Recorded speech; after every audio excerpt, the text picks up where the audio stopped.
इसके बाद जो हमारा नेक्स्ट कैंडलस्टिक पैटर्न है वो है बुलिश एनगल्फिंग पैटर्न। बुलिश के नाम से ही आपको समझ आ रहा है कि इसके बनने के बाद शेयर की प्राइस बढ़ने के चांसेस होते हैं, और यहाँ पर जो एनगल्फिंग है इसका मतलब क्या होता है वो मैं आपको आगे बताऊंगा। पहले ये समझते हैं कि ये कैंडलस्टिक पैटर्न बनता कैसे है। तो इस कैंडलस्टिक पैटर्न के बनने के लिए सबसे पहले जो शेयर की प्राइस है वो डाउन ट्रेंड में होनी चाहिए, यानी शेयर की प्राइस गिर रही होनी चाहिए। ज्यादातर जो बुलिश कैंडलस्टिक पैटर्न होता है ना, उनमें पहले शेयर की प्राइस डाउन ट्रेंड में ही होती है, क्योंकि पहले जब शेयर की प्राइस गिर रही होगी उसके बाद एक पर्टिकुलर कैंडलस्टिक पैटर्न बनेगा, तभी तो शेयर की प्राइस बढ़ने के चांसेस होंगे। और इसीलिए तो हम उस पर्टिकुलर कैंडलस्टिक पैटर्न को ढूंढ रहे हैं जिसके बाद जब शेयर की प्राइस गिर रही है और उसके बाद वहां से ट्रेंड रिवर्स कर रहा है। तो जनरली ऐसा देखा जाता है कि बुलिश कैंडलस्टिक पैटर्न में जो स्टॉक है वो पहले डाउन ट्रेंड में ही होता है। तो यहां पर भी शेयर की प्राइस गिर रही थी, उसके बाद हमारी जो पहली कैंडल बननी चाहिए वो एक रेड कैंडल बननी चाहिए, जो कि आपको दिखाई दे रहा है, कुछ एक इस तरीके की रेड कैंडल बन रही है।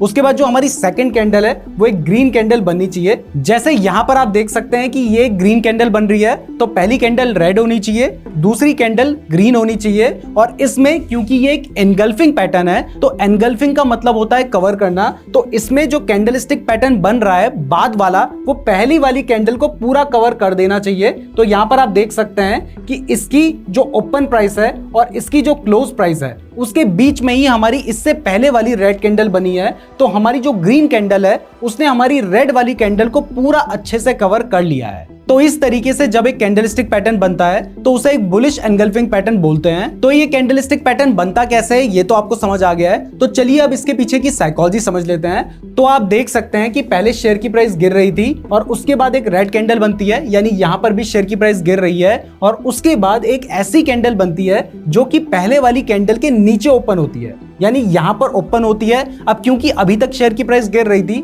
तो इसके बाद शेयर की प्राइस को नीचे जाना चाहिए था, लेकिन इस केस में जो शेयर की प्राइस है वो इससे नीचे ओपन होती है, बट उसके बाद बढ़ती है और जो हमारी पहले वाली रेड कैंडल थी ना उससे ऊपर जाकर क्लोज हो जाती है। तो इसका मतलब क्या है? इसका मतलब यह है कि पहले शेयर की प्राइस गिर रही थी, यानी जो शेयर था वो सेलर्स के कंट्रोल में था, लेकिन अब इस कैंडल के बाद जो शेयर है वो बायर्स के कंट्रोल में आ गया है। तो अब इसके बाद शेयर की प्राइस बढ़ने के चांसेस होते हैं। तो अगर अब आपको इसके बेसिस पर ट्रेड लेना है तो चलिए वो समझते हैं कि वो आप कैसे ले सकते हैं। तो आप देख सकते हैं कि पहले शेयर की प्राइस गिर रही थी, शेयर की प्राइस गिरने के बाद एक ऐसी कैंडल बनी जो कि रेड कलर की थी, और उसके बाद एक ऐसी ग्रीन कलर की कैंडल बनती है जो कि इससे पहले वाली रेड कलर की कैंडल को पूरा अपने अंदर कवर कर लेती है। ये हमारी रेड कैंडल है और ये हमारी ग्रीन कैंडल है। तो इस रेड कैंडल ने इस ग्रीन कैंडल को अंदर ही कवर कर लिया है। तो आप देख सकते हैं कि ये हमारी एक बुलिश एनगल्फिंग पैटर्न है, और जब ये पैटर्न बन जाता है तो अब आप इसमें ट्रेड लेने के लिए जो इसके ऊपर वाला पॉइंट है,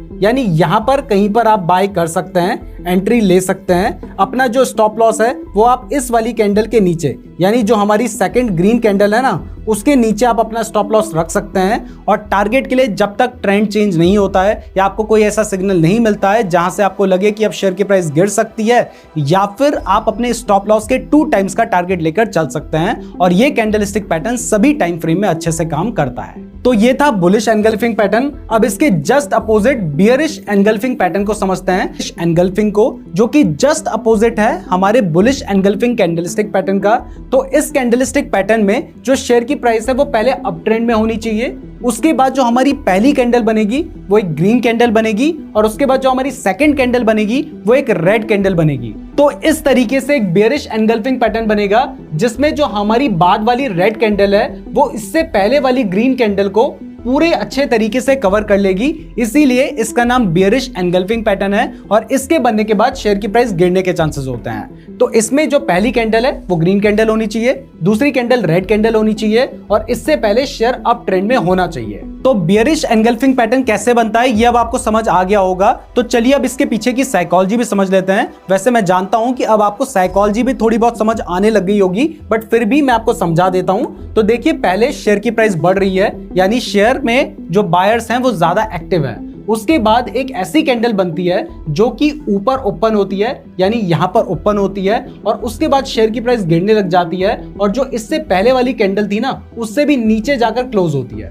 तो इसका मतलब है कि पहले जो शेयर था वो बायर्स के कंट्रोल में था, अब सेलर्स के कंट्रोल में आ रहा है, तो यहां से शेयर की प्राइस गिरने के चांसेस होते हैं। तो अब इसमें ट्रेड कैसे लेना है चलिए अब वो भी समझ लेते हैं। तो यहां पर आप देख सकते हैं कि जो शेयर की प्राइस है वो अप ट्रेंड में है, उसके बाद जो हमारी पहली कैंडल है वो एक ग्रीन कैंडल बनी है और उसके बाद एक रेड कैंडल बनी है जिसने उससे पहले वाली कैंडल को पूरी तरह से एनगल्फ कर लिया है। आप देख सकते हैं कि इसने इससे पहले वाली ग्रीन कैंडल को पूरी तरह से कवर कर लिया है, इसलिए ये एक बेयरिश एनगल्फिंग पैटर्न है और इसके बाद शेयर की प्राइस गिरने लग गई है। तो अब अगर आपको इसके बेसिस पर शॉर्ट सेल करना है, क्योंकि ये एक बेयरिश पैटर्न है तो आप शॉर्ट सेल ही कर सकते हैं। तो अगर आपको शॉर्ट सेल करना है तो आप यहां पर अपना स्टॉप लॉस रखेंगे। आपकी जो एंट्री होगी वो जो हमारी रेड वाली कैंडल है ना उसके नीचे होगी, यानी यहां पर आप एंट्री लेंगे और टारगेट के लिए आपको पता ही है कि आप अपने 2 टाइम्स ऑफ स्टॉप लॉस का टारगेट लेकर चल सकते हैं, या फिर जब तक आपको कोई ऐसा सिग्नल नहीं मिल जाता जहां से आपको लगता है कि ट्रेंड रिवर्स कर सकता है, आप वहां तक का टारगेट लेकर चल सकते हैं। तो अब आपको बुलिश एनगल्फिंग पैटर्न भी समझ आ गया है और बियरिश एनगल्फिंग पैटर्न भी समझ आ गया है। तो अब मैं ये जानना चाहता हूं कि मैं आप लोगों को जो सिखा रहा हूं वो आपको सही में समझ आ भी रहा है या फिर नहीं। तो इसलिए मेरा आपसे एक सवाल है जिसका जवाब आपने अभी के अभी कमेंट बॉक्स में देना है, और वो सवाल ये है कि जो बियरिश एनगल्फिंग पैटर्न है और जो बुलिश एनगल्फिंग पैटर्न होता है, इन दोनों के बीच में डिफरेंस क्या है। अगर आपको इसका जवाब मालूम है तो अभी के अभी कमेंट कीजिए, और अगर आपको इसका जवाब मालूम नहीं है तो फिर वीडियो को आगे देखने का कोई फायदा नहीं है। पहले बियरिश एनगल्फिंग और बुलिश एनगल्फिंग को एक बार दोबारा देखो, दोनों के बीच के डिफरेंस को समझो, उसको कमेंट करो, उसके बाद आगे जाकर वीडियो देखो ताकि आपको सब कुछ समझ आता रहे। तो यहां पर कमेंट जरूर कीजिएगा कि बुलिश एनगल्फिंग और बियरिश एनगल्फिंग के बीच में डिफरेंस क्या है। अब जो हमारा नेक्स्ट कैंडल